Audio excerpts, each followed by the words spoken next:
inclusive un registro rarísimo que había de los 70s que fue obtenido en una plaza de mercado en Bogotá y que aparentemente llegó de un camión transportando frutas.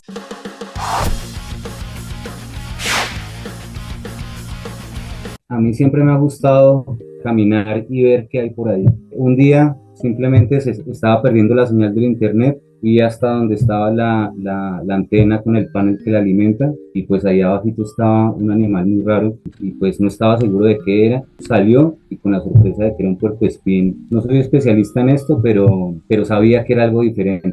¿En qué momento te diste cuenta que era un puercoespín tan raro visto en Colombia? ¿Cómo fue eso? Lo que pasa es que yo leí un artículo en un periódico donde hablaban que los puercoespines podían vocalizar como el llanto de un bebé. Hace unos años yo escuché algo así, lo asocié a la lectura, pero nunca me imaginé que fuera ese. Han dado por ahí, he visto bichitos raros, pero este definitivamente nunca lo había visto ni en catálogos, ni en libros.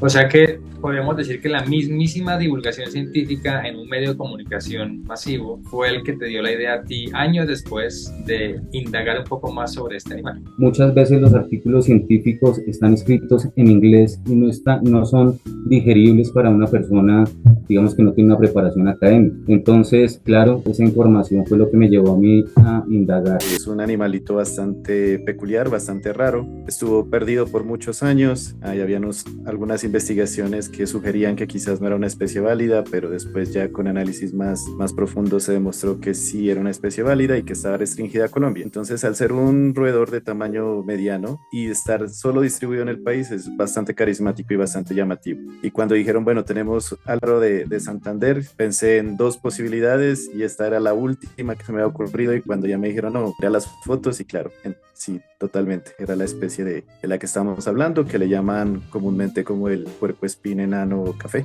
Y este puercoespín enano café, ¿cuántas veces ha sido visto en los últimos 100 años? No, tiene un puñado de observaciones. Hay registros de por lo menos 10 localidades, pero eran muy distanciados. Inclusive un registro rarísimo que había de los 70s que fue obtenido en una plaza de mercado en Bogotá y que aparentemente llegó de un camión transportando frutas. Después volvió a aparecer como una mención en el 2004, pero el espécimen estaba como embolatado. Después lo encontramos dando vueltas por colecciones y después algunas fotografías que aparecieron ya para Cundinamarca y para Boyacá. Pero en este caso ya estaría fuera del área conocida, pues en Santander, que se esperaba que estuviera por la cercanía geográfica con Boyacá, pero amplía un poco más el área de distribución y el conocimiento de la especie. Uno a veces ve en la televisión que los puercoespines, por ejemplo, en Norteamérica, si uno los intenta coger, ellos lo chuzan a uno con las espinas. ¿Estos también son así? ¿Tienen esa defensa? O sea, si un perro intenta atacarlo, ¿le clava las espinas o estos son diferentes? Es muy interesante porque esta es una de las especies de puercoespines que tiene tres tipos de pelaje diferente. Tiene un pelaje blando, por eso se mira como todo algodonoso, pero por debajo también tiene las espinas gruesas que siempre hemos visto que nosotros mentalmente asociamos con los puercoespines, y otras cerdas que son un poco más flexibles. Los puercoespines han sido divididos de acuerdo a este pelaje en tres grupos. Unos que tienen tres tipos de pelajes donde está esta especie, otras que los adultos están totalmente cubiertos de espinas pero no tienen las cerdas ni el pelaje suave, y otros que solo tienen las espinas gruesas y pelaje suave. Aunque no parezcan, si ustedes lo tocan muy duros van a quedar con espinitas en manos de las gruesas. En campo siempre está el mito, no con esta especie en particular, pero con otras especies, de que las espinas se entierran cuando los perros llegan a morderlos, se les entierran y las espinas caminan y se van enterrando más. Y tiene algo de lógica, y es porque las espinas tienen unos estiletes que son inversos. Entonces, cuando intentan jalarlos, se anclan más. Por eso duele sacarlos. Pero sí, si ustedes lo tocan, él va a liberar las espinas porque las espinas están no tan adheridas a la piel. La función de ellas es desprenderse, que tiene esa función de defensa, por decirlo de alguna manera. Yo trabajo con ranas y uno podría entender por qué una rana tan chiquitica es difícil de ver y no se ha visto por mucho tiempo. Está debajo de una roca, alguna cosa. Pero un puercoespín, o sea, ¿por qué no se había visto? ¿O por qué es tan difícil de ver este animalito? No sabemos en particular por qué no se ha detectado. Bueno, son nocturnos, son arborícolas, eso puede estar influenciando en cierta manera. Las observaciones recientes han sido en parte dadas por gente que va a observar aves, que andan con los binoculares y tienen como cierta mayor facilidad para encontrarlos. Y también creo que fue por las localidades históricas, porque en principio la especie fue descrita para San Juan de Río Seco, que es un punto como más seco en Cundinamarca, pero aparentemente la especie sí está más asociada a bosques andinos. Entonces creo que desde ahí, cuando los esfuerzos para irla a documentar fueron a buscarla a las zonas secas y prácticamente fallaron. Igual rastrear estos animales, cuando uno trabaja con mamíferos, por lo general se hace trampeo, y este es un poquito más grande para caber en una trampa de las tradicionales, y además pues las trampas siempre se ubican a nivel de suelo, ¿no? Creo que esos son algunos de los factores que pueden haber influenciado la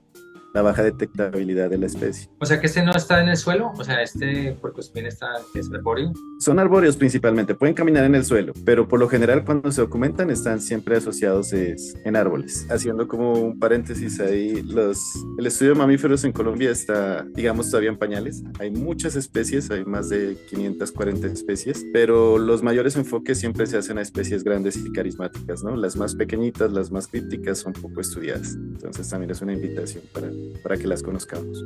Hay que hacer una campaña y que el puercoespín se vuelva el logo de la mascota de los colegios y de las instituciones y las banderas.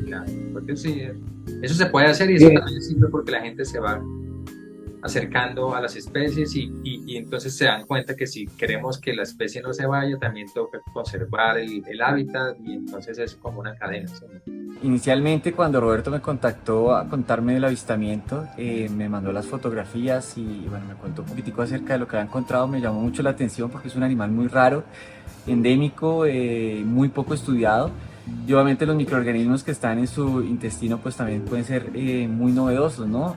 Además que este puercoespín pues se alimenta de ramas de biomasa vegetal, y uno de los objetivos de mi investigación es el entendimiento de los procesos de degradación de biomasa vegetal. Creo que vamos a encontrar cosas muy interesantes dentro del intestino de este puercoespín, desde el punto de vista de la capacidad de los microorganismos para degradar biomasa vegetal. Además, no sabemos si hayan procesos de coevolución también de este animalito, ya que pues es un animal únicamente encontrado acá en Colombia, y estamos muy curiosos de saber qué tipo de microorganismos podemos encontrar en su intestino, en la materia fecal que pudimos recuperar de este animal. Lo que hicimos fue extraer ADN de la materia fecal del animal. Obviamente ahí vamos a tener una gran cantidad de ADN microbiano de las bacterias que están en su intestino, pero también vamos a recuperar ADN del propio animal. Con procesos de secuenciación de ADN lo que esperamos es recuperar parte del ADN del animal y obviamente pues parte del ADN de su microbioma o de los microorganismos que están viviendo junto con él. Esto pues es muy interesante porque no hay ningún tipo de información genómica de este animalito, entonces puede ser utilizado para caracterizaciones un poco más a profundidad de su historia, de su historia natural,